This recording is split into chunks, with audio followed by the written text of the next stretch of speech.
الحمد لله رب العالمين،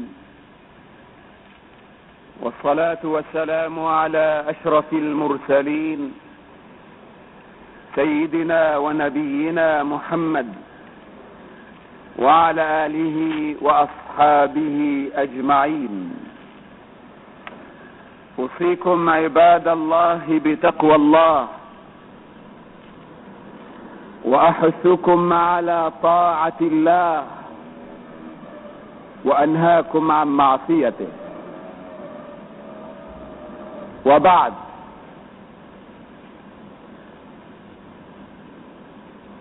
أيها الإخوة،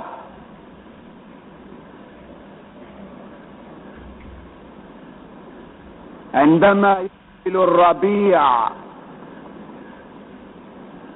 من كل عام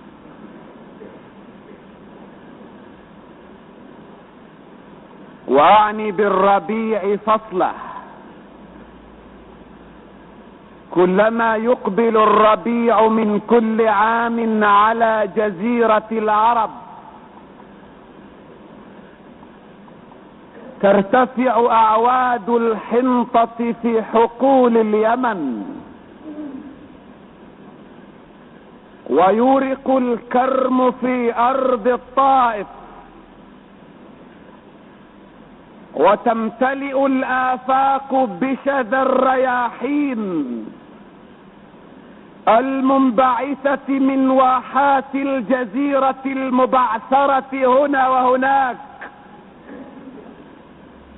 ينبت الكلأ في الوديان المترامية الأطراف، يشمخ بشائر الرطب الأخضر على هامات النخيل بأرض يثرب. أما في مكة فلا شيء من كل ذلك، طبيعة قاسية، أرض قاحلة، بلدة تتوسط واديا غير ذي زرع، لا دخل لأهلها سوى التجارة. لذلك ألفت مكة رحلتين في عامها، رحلة الشتاء إلى اليمن، ورحلة الصيف إلى أرض الشام، حيث تقطع صحارى واسعة تتيه بين كثبان الرمال أياما تحت وقدة الشمس، وليالي تصفر فيها الرياح بأصوات وعواء كائنات من عوالم غريبة. لكل هذه المشقات أيها الإخوة كانت آمنة بنت وهب تكره خروج زوجها الجديد عبد الله مع قافلة قريش. إنها تحبه، تحرص على سلامته، تشعر بالأمن والدفء والطمأنينة بين يديه، ولكن عبد الله أصر على الخروج، وهو محق، فليس في داره سوى 5 رؤوس من الضأن يقتات هو وزوجته الصغيرة من ألبانها، وما سوى ذلك فلا شيء في البيت اللهم إلا بقايا من تمر خشن وقديد يابس. انطلقت قافلة قريش، وخرج معها عبد الله. انطلقت القافلة تقطع الفيافي وتجوز الصحارى الواسعة، تصطلي وقدة الشمس التي تذيب الرؤوس والحرارة الملتهمة التي تفتت الأكباد، حتى وصلت إلى أسواق بلاد الشام، حيث باعت واشترت ثم قفلت راجعة. وفي طريق العودة مرت بيثرب، هذه المدينة التي وقع فيها عبد الله صريع المرض، لكن القافلة واصلت سيرها لتصل إلى مكة في موعدها المعتاد. كانت قريش أيها السادة تحتفل بمجيء قافلتها، تستقبلها أيام استقبال. كانت رجالات قريش وشيوخها يجتمعون في دار الندوة يتباحثون القرارات الاقتصادية على ضوء القافلة العائدة. كان شبان قريش يخرجون من مكة ليرافقوا القافلة من بعيد. كان أطفال قريش يعلون الشرفات يتأملون في وجوه القوم، يترقبون الهدايا التي يتوقعونها. أما النساء فكن في بيوتهن يتحركن كخلية نحل، يهيئن البيوت للعائدين من آباء وأزواج وإخوة وأبناء. هكذا كان شأن آل عبد المطلب. خرج هو إلى دار الندوة، أرسل أبناءه ليتلقوا القافلة من بعيد. أطفاله خرجوا إلى الشرفات يتأملون في ملامح القوم عساهم يجدوا رجلا اسمه عبد الله. أما آمنة فهي في دارها تهيئ البيت وتعد نفسها للحبيب الغائب. دخلت القافلة مكة، وبدأ عبد الله عبد المطلب وآل بيته يدورون بأعينهم في وجوه القوم فلا يجدون عبد الله. أين عبد الله يا قوم؟ قال قائلهم: هو في المدينة هناك يمكث عند أخواله مريضا، وما هي إلا أيام حتى يستريح ويعود.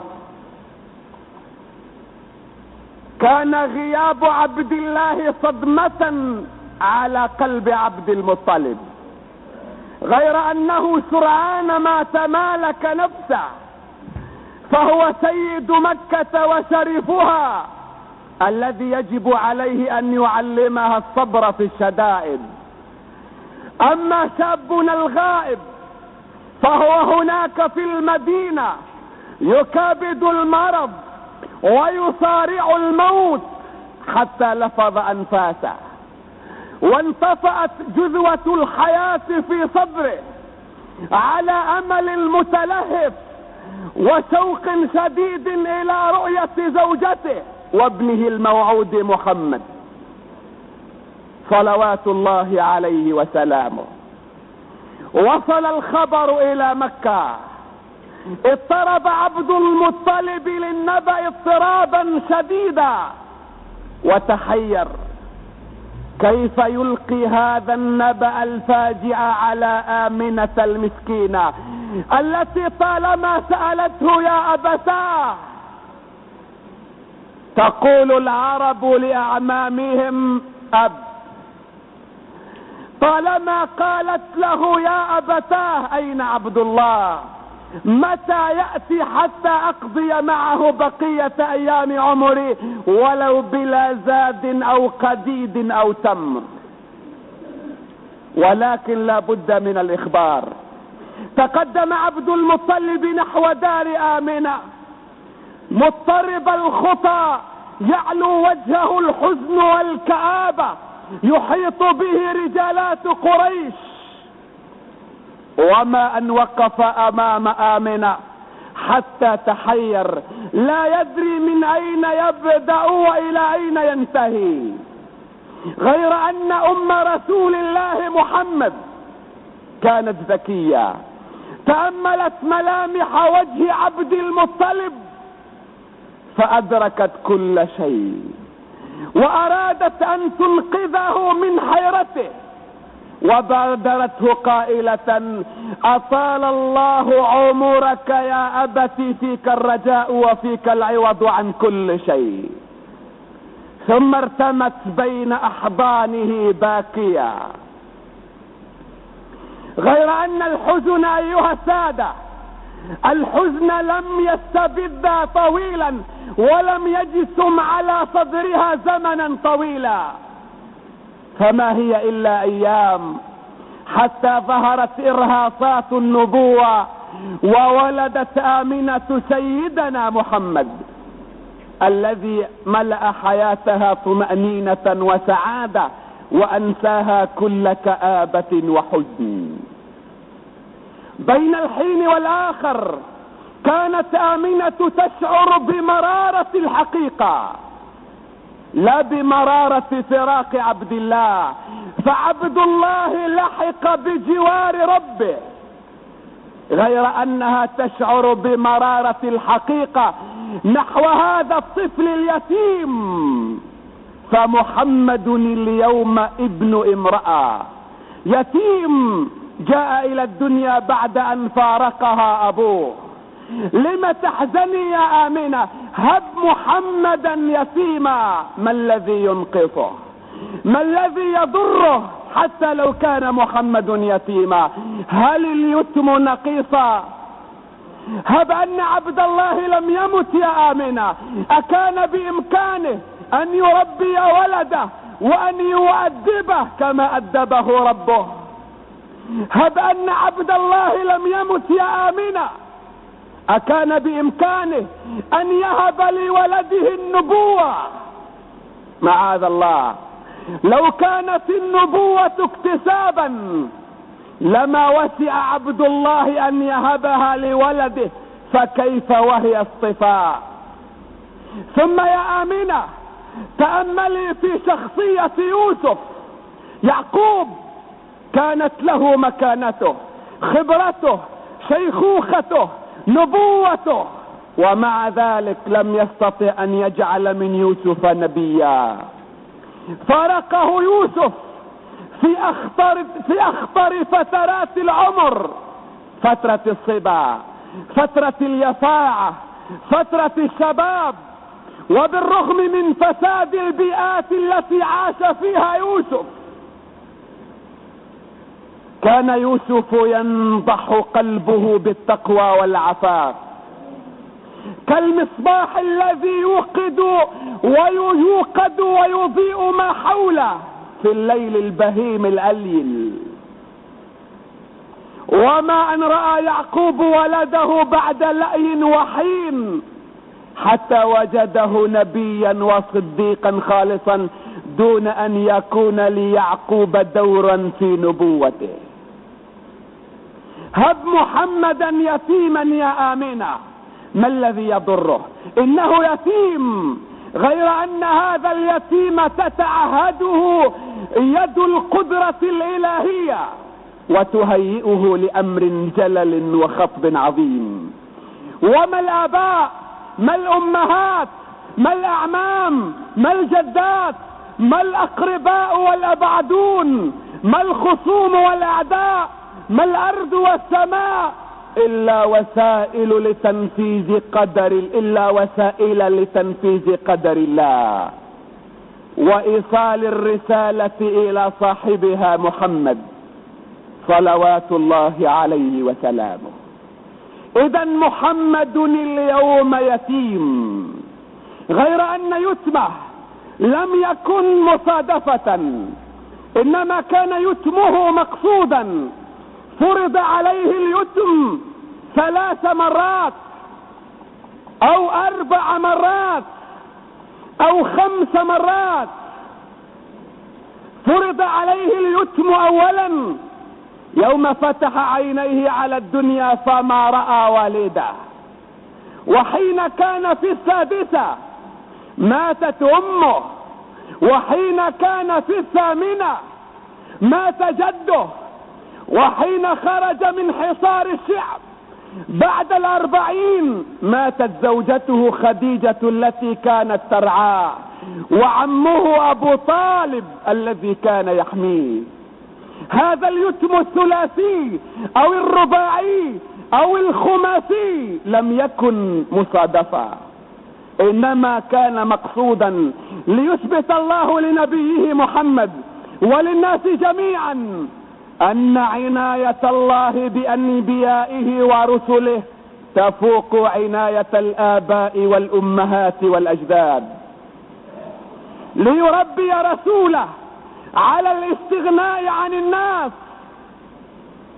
ما ولد يتيما وجاءه اليتم 3 مرات قبل ان يتجاوز 8.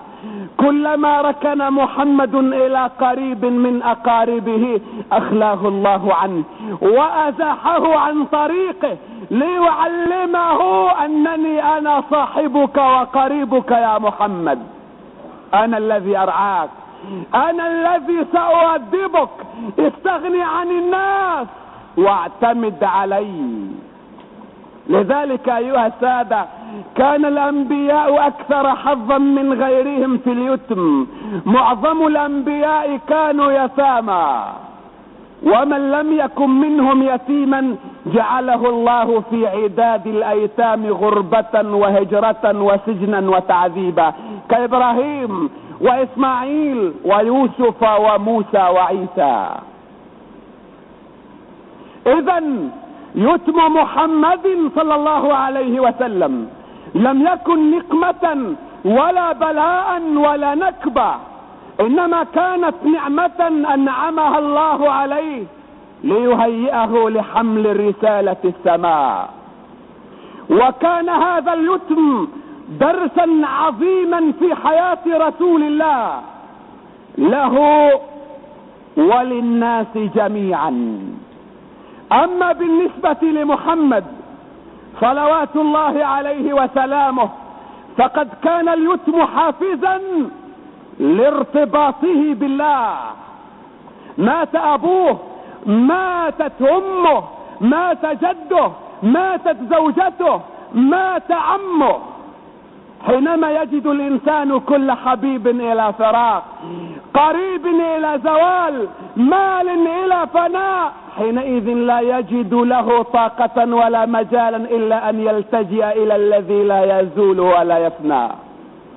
كان اليتم حافزا لان يرتبط الرسول صلى الله عليه وسلم برافع السماء بلا عمد، بالذي لا يزول، بالذي يبقى وجهه، بالذي يفنى كل شيء ويدوم ملكه.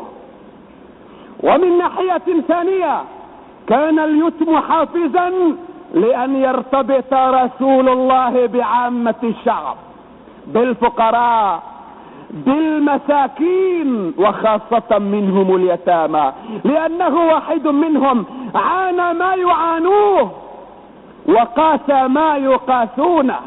وليست مصادفة ايها الاخوة، ليست مصادفة ان نجد في الاسلام او ان لا نجد في دين من الاديان احكاما وردت في حق اليتيم مثل ما ورد في الاسلام.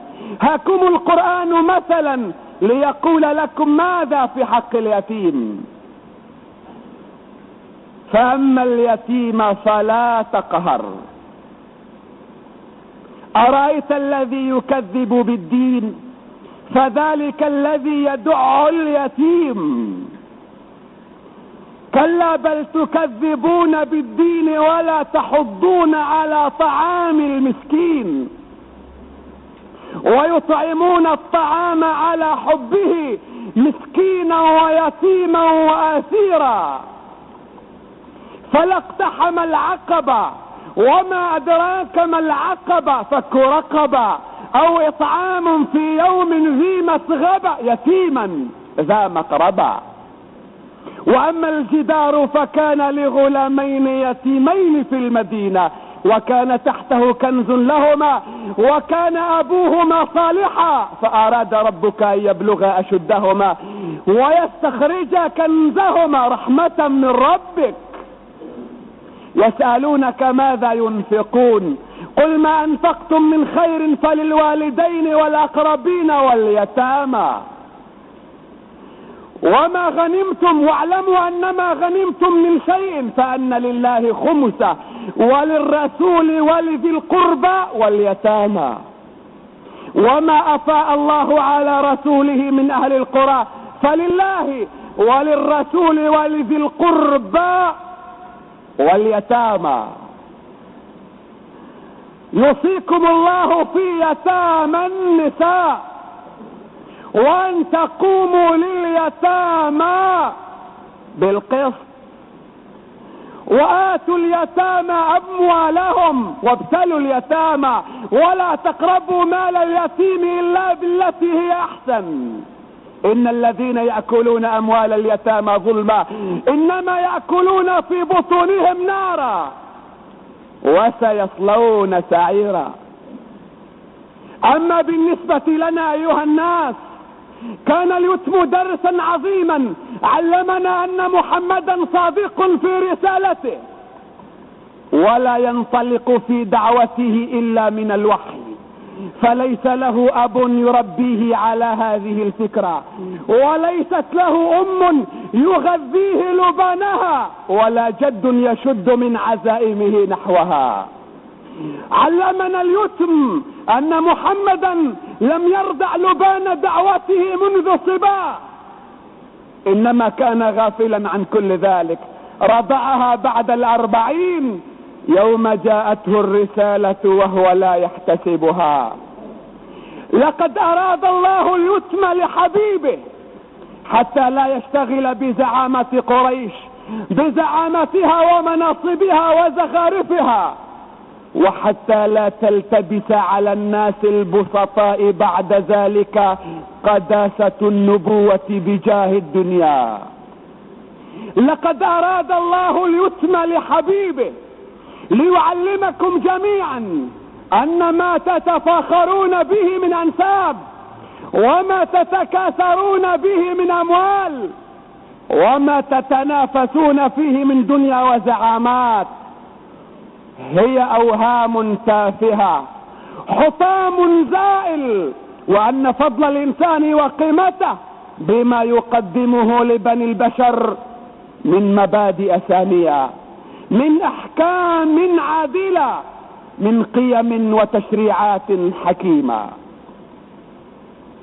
أيها الإخوة ها أنتم قد عرفتم اليتم وتعرفتم على سيد اليتامى محمد صلوات الله عليه وسلامه، فلأجل محمد هذا إذا رأيت يتيما تأمل في ملامح وجهه فإنك إن نظرت سترى علاقة بينه وبين رسول الله، ستراه شريكا لنبيك في خصلة من خصاله ألا وهو اليتم.